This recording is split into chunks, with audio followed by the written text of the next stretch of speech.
High school students from all over the region came to Binghamton today to attend one of the Northeast's biggest and best college fairs.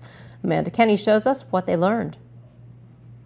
More than 6,000 students took over the Broome County Veterans Memorial Arena today. This is our 40th year that we've hosted the Greater Binghamton College Day, and we're really excited, very excited.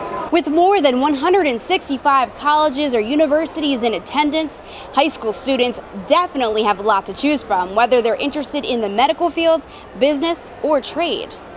One option, welding. By the year 2014, a shortage of 450,000 welders nationwide. So that's what we do. We train young welders who are coming out of school to be employable, in our job placement. Modern Welding says they offer a secure future in an uncertain economy. When they get out of school, there's going to be work. And there's a lot of different facets in this business. It's just not bridge building. I don't really know what I want to do with my life, so seeing all these different majors is really important.